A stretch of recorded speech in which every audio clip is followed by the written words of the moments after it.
Today, I'm going to be taking a look at Vampire Killer from Japan, from the Super Famicom. For the Super Famicom, excuse me.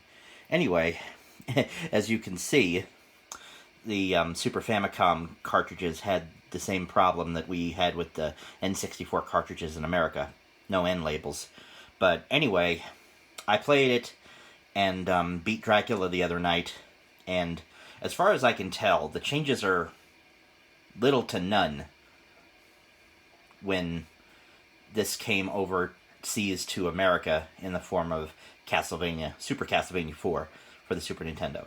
So let's check this out and see how this looks.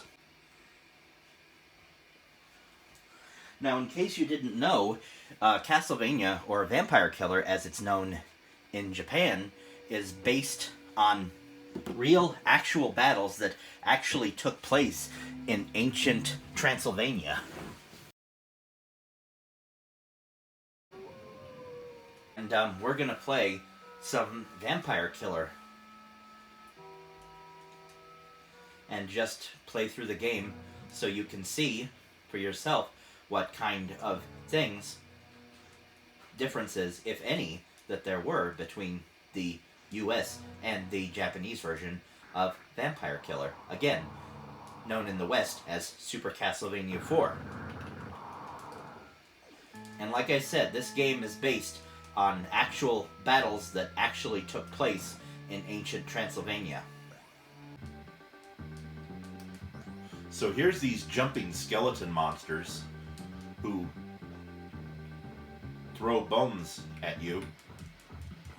Sometimes it's a little confusing for their dogs. And of course the music is glorious, so they didn't change it that much. At least it doesn't appear so to me. Jumping and jumping and jumper! I jump, whoa! I jump, please! I jump all over the place! I jump motherfucking place! I jump all over the place! Woo! Shouldn't have done that. I almost got F'd in the A. Which would have been B to the S, yo. And then you can strike the earth.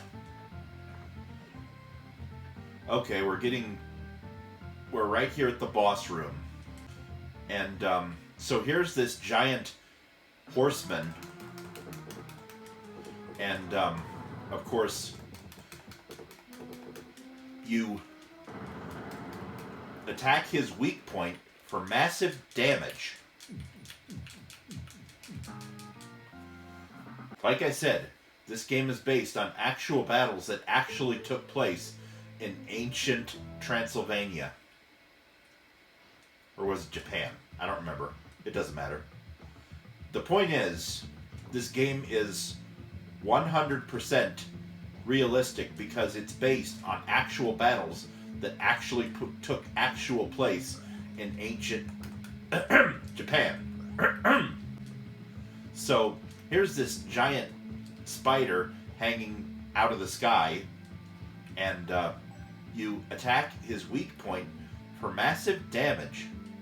I think that's supposed to be the Invisible Man. I don't know. So here we are in this new place, which is a swamp, and with floating platforms that were actually seen throughout ancient Japan in Transylvania. So here's this giant enemy frog, and this little thing rolling on the ground here. If he shows up. So here's this giant annoying enemy here who attacks your weak point for massive damage.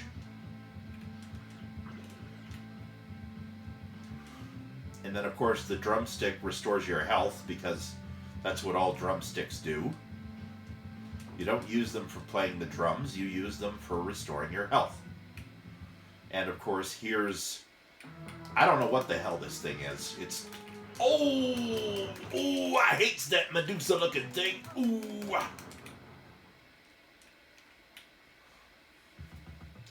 And then, of course, there's giant floaty hands that are out to tickle you, which is really, annoying if you don't like being tickled. And then, of course, I don't know what those are. I think they're supposed to be night gaunts, which also like to tickle. So there's like a tickling theme going on with this stage almost. Take that, tickler. You're not molesting me. You're not molesting me. You're not molesting me. You're not molesting me. You're not molesting me. You're not the boss of me. You're not molesting me. You're not tickling me. You're not tickling me. You want to tickle me, you gotta pay a fee. You want to pay a fee. You want to tickle me, you gotta pay a fee, bitch. There's a fee. You gotta pay the fee if you want to tickle. But this is the only part of the game that really drives me nuts. Because if you lose all your lives, much later in Stage 3, you will go all the way back here.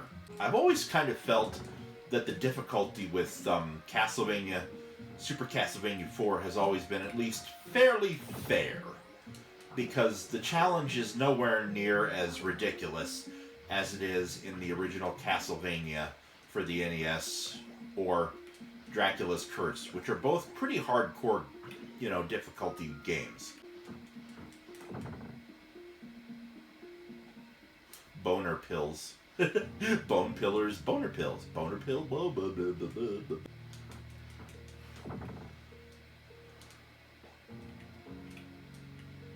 The platform is challenging, but I feel like it's a very fair challenge, as opposed to, like, all the stages in the original first and third Vampire or Castlevania games.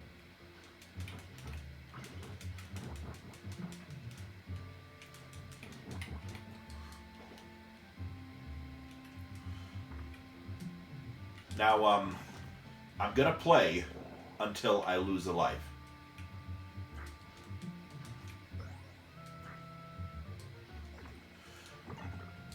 I'm just gonna see how far I can get without losing one life. This is usually where the game gets at least really tricky for me. It's Ginger Rock and Rock one time, it's tricky, it's tricky. It's Ginger Rock and Rock one time, it's tricky, it's tricky. It's Ginger Rock. Excuse me. Jeez. Oh no, crap. Oh, that sucks. Oh, come on. Come on. Oh my God, I don't believe it. I had to go, oh, you stinky piece of garbage game. Oh, that makes me so mad. If I'm being fair, though, I probably have no one to blame but myself. Because you got this two-headed dragon who, if you didn't know, you have to attack his weak point for massive damage. Oh, no, don't you dare. Don't you dare, you little bastards.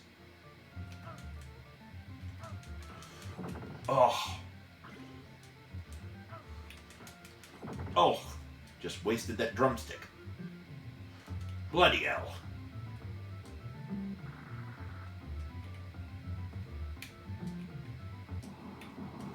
Oh, here we go. You know what? I think I can just stand down here. And I can just hit them from down here, because on all the other platforms, I'm pretty vulnerable. Oh, I'm pretty vulnerable here too, actually. Damn it!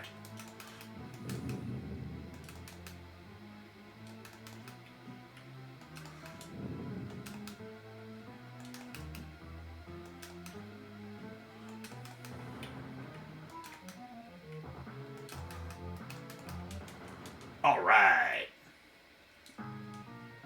Whoa, that's a cool pose.